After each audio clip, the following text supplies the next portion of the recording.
안녕하세요. 저는 입자물리 이론과 우주론을 연구하고 있는 박성찬이라고 합니다. 저희 연구실 이름도 입자물리 이론 및 우주론 연구실입니다.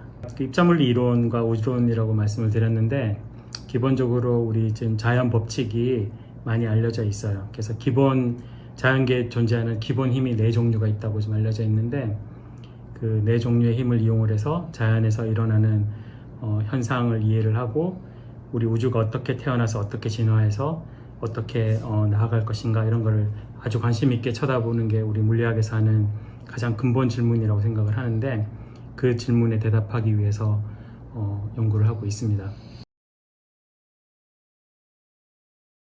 이 연구를 하기 위해서 학생들이 실은 좀 많은 백그라운드 공부가 필요한데, 물론 이제 학부 때 공부해야 되는 게 소위 4대 역학이라고 부르는 그런 그 역학 과목들이 있을 거고, 뭐 고전역학, 전자기학, 양자역학, 그다음에 뭐 통계물리나 연력학 등을 공부를 하는데, 특히 이제 기본 힘을 연구하고 그다음에 우주 자체에 대해서 연구하고 싶을 때는 알아야 되는 게, 일단은 첫째는 제 생각에는 학부 때 제일 중요하다고 생각하는 게 양자역학 같아요.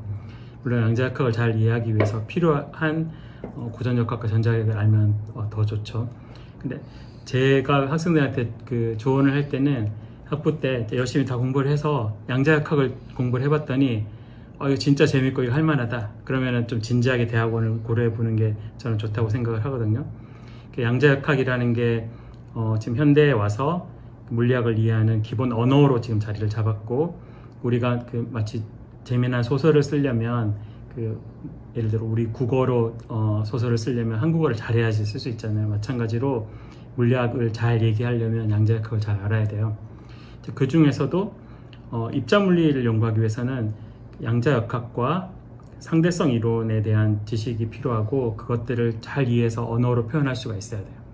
그래서 학부 때는 일단 상대성 이론과 양자역학 이런 것들을 관심 있게 공부를 하는 게 아주 도움이 될 것이고, 특히 이제 입자물리로 진짜 전공을 해보겠다 싶은 학생들은 양자장 이론이라는 거를 한번 공부해 보는 것도 좋을 것 같아요. 뭐 저희 그 대학원에 있는 선배들한테도 물어봐서 뭐 어떤 책이 좋냐 이런 거 물어볼 수 있겠고요. 심지어는 스터디에 이렇게 꾸려가지고 같이 해보고 이런 것들도 굉장히 도움이 된다고 생각을 해요. 학부 때 자기가 하고 싶은 공부를 자기가 혼자서 막 낑낑대고 하는 것보다 이렇게 팀 짜가지고 같이 공부하고 하는 게 굉장히 도움이 되거든요. 그걸 꼭 추천드립니다. 제 생각에는 제일 중요한 거는 이게 하고 싶은 마음이 있는 게 제일 중요한 것 같아요. 우리가 물리학을 하는 이유가 자연에 숨겨져 있는 그 진리를 찾는 게 물리학의 기본 목표일 텐데, 이 목표에 대해서 정말 진지하게 자기가 궁금해하고 이 문제를 누구보다도 내가 해결해 보고 싶다는 이런 마음이 있는 거가 굉장히 중요한 것 같아요. 그냥 지식으로 뭐 이것저것 배워가지고 많이 알고 있고 막 이런 것보다, 내가 이 문제를 진짜 진지하게 고민을 해보고 이 문제를 풀기 위해서 어떤 걸 내가 알아야 되는지에 대해서 공부를 해보고, 이런 게 도움이 될 것 같아요. 그래서 호기심 있게, 보통 이제 과학자가 되기 위해서 호기심이 중요하다 이런 말을 하는데, 이게 농담이 아니라 진심으로 자기가 하고 싶어서 궁금해서 공부하는, 그게 정말 필요한 것 같아요. 여러분들이 아마 물리과 들어오고 할 때 처음부터 막 생각하는 어떤 본인의 히어로가 있을 것 같아요. 저는 이제 어릴 때 아인슈타인을 히어로라고 생각을 했어요. 아인슈타인 같은 물리를 하고 싶다.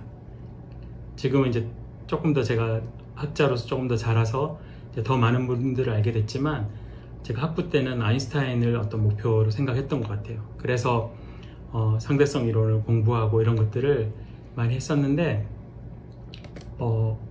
물론 학교에서 수업에서도 상대성 이론을 배우기도 하지만, 제가 막 논문도 찾아보고 그 관련된 책도 읽어보고 막 이런 거를 따로 노력을 좀 많이 했었거든요. 그냥 재미로. 그런 거가 굉장히 도움이 됐던 것 같습니다. 상대성 이론이 궁금해요, 이런 식으로 접근하는 게 아니라 이렇게 생각하는, 우리 우주가 어떻게 태어났지? 예를 들어 물질은 왜 생겼을까? 물론 이제 입자물리에서도 가속기 실험을 비롯해서 중요한 그 실험적인 결과들이 많았지만, 특히 최근에는 우주를 바라보는 그 실험들이 많이 되고 있어요.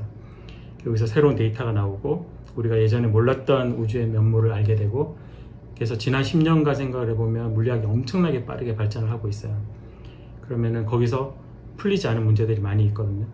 이 문제들을 어떻게 도전할 것이냐, 그런 것도 생각해 보는 게 아주 도움이 될 것 같습니다. 그래서 마음을 열어서 좀 우리가 새로 알아내는 게 무엇이냐에 대해서 늘 이렇게 좀 관심 있게 쳐다보고 이런 게 도움이 될 것 같아요.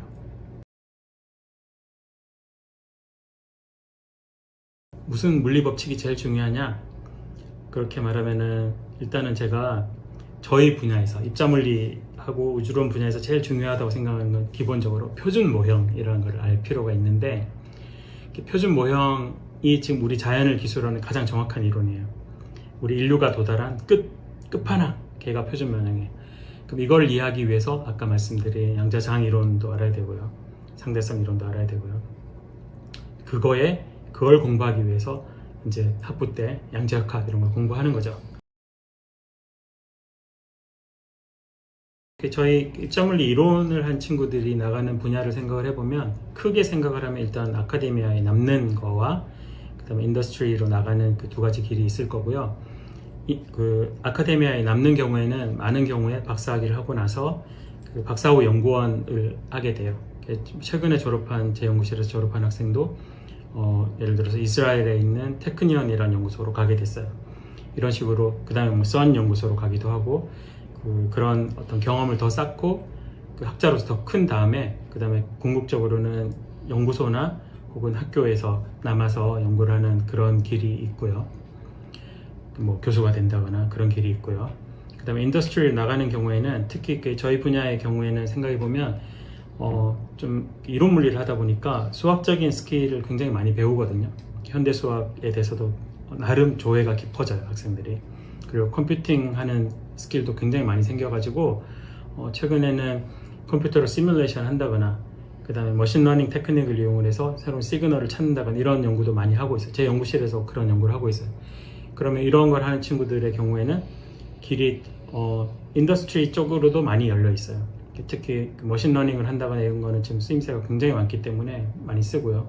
전통적으로도 그 수학을 잘하는 이 기술 때문에 그 헤지 펀드나 이런 큰 펀딩 회사들에서도 그 입자물리를 한 사람들을 따로 뽑아요. 그래서 뭐 한 가지 예로 보통 많이 드는 거가 지금 세계 제일 큰 헤지 펀드 회사가 그 르네상스라는 회사가 있어요. 미국에 있는 회사인데 여기서 뭐 조 단위로 그 펀딩을 굴리는 그렇게 큰 규모의 회사예요. 이런 회사에서는 뽑을 때 경제학 전공자를 뽑지 않아요. 처음부터 뽑을 때 수학 전공, 물리 전공을 뽑아요. 그러면 이런 데서는 물리 트레이닝이 아주 잘 돼 있는 사람은 그런 데도 찬스가 있다고 생각을 하거든요. 그래서 근데 기본적으로 물리를 하고, 특히 이론 물리를 하는 거는 문제를 잘 포뮬레이트하고 이걸 풀 수 있는 형식으로 정식화한 다음에 그의 솔루션을 찾는 이런 과정을 거치거든요.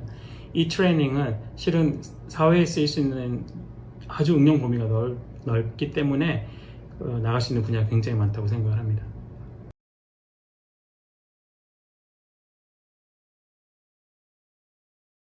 연구실마다 굉장히 다를 텐데, 저 같은 경우는 학생들이 보니까 주로 이제 3학년 때나 4학년 때 주로 컨택을 많이 하는 것 같고요. 그러면은 보통 이제 제가 저랑 이제 면담을 해서 인턴을 결정할 때가 많은데, 그러면은 무슨 수업을 들었고 이런 거에 대해서 먼저 좀 얘기를 하고, 그 다음에 어떤 문제가 풀고 싶냐 이런 걸 제가 물어봐요. 대학원 와서 어떤 문제에 도전하기 위해서 대학원에 오고 싶니? 이런 걸 물어봐요. 그러면 그런 거에 대해서 좀 고민을 해봤던 친구들이 자기가 공부했던 내용이나 이런 걸 가지고 와서 저랑 면담을 해서 인턴을 하는 경우가 우리 연구실에서는 주로 있고요. 그렇게 하면은 아까 말씀드린 뭐 양자역학 같은 건 물론 이제 공부를 했어야 될 것이고, 양자장 이론, 그다음 상대성 이론 이런 거를 좀 공부해 봤다 이런 친구들이 많이 오는 것 같아요, 저희 연구실에는.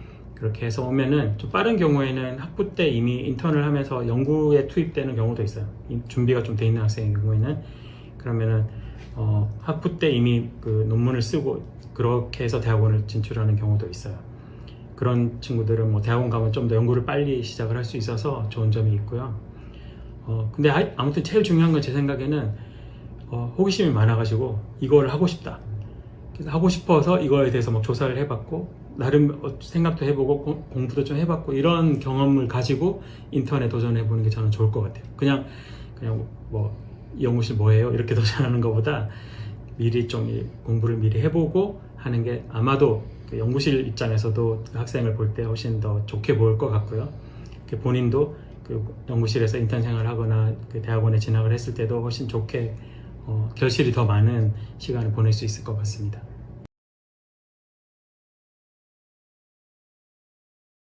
아까 뭐 제가 뭐 상대성 이론 이런 거 공부해봤다고 했었는데 그런 건 되게 좋은 경험인 것 같아요. 그리고 그때도 수학, 특히 이제 이론을 하는 친구들은 수학 백그라운드가 있는 게 도움이 되니까 수학 공부를 하고 이런 것들도 도움이 됐던 것 같고요. 최근에 좀 연구 경향이나 이런 거 생각을 해보면은 제가 컴퓨터를 잘 다룬다는 것도 굉장히 좋은 무기가 되는 것 같아요. 그래서 그냥 컴퓨터를 잘한다가 아니라 컴퓨터를 이용해서 무슨 문제를 풀고 싶은 게 생겼을 때 컴퓨터가 발목을 잡지 않는 거죠. 그런 입장에서는 그런 공부를 좀 해보는 것도 굉장히 도움이 될 것 같아요. 예전에 저는 그쪽은 좀 많이 못했던 것 같거든요. 학부 때는 그때랑 지금은 좀 많이 바뀌기도 했고 지금은 컴퓨터도 훨씬 더 이제 사용하기도 쉬워졌고 그런 것 같아요. 개인적으로는 학생들한테 제가 좋아하는 프로그램이 Mathematic라는 프로그램인데 혹시 다 아시나요? 예. 그거가 그 프로그램을 만든 분도 실은 입자물리를 했던 분이에요. 그래서 어떤 의미로는 입자물리 하는 사람의 마음을 잘 알고 그 프로그램을 짰기 때문에 활용하기도 좋아서 그런 공부를 해보는 것도 도움이 될 것 같습니다. 학생들이 용기 있게 공부를 했으면 좋겠고 절대 주눅 들지 말고 나는 천재다 이런 기분으로 공부할 때 했으면 좋겠고요. 이렇게 호기심을 가지고 할 때 내가 이 문제를 진짜 진심으로 풀고 싶어 이런 마음이 들도록 이렇게 진심으로 공부를 하고 그렇게 하면 아주 좋을 것 같습니다. 예, 물리학과 학생들 아주 힘내주세요.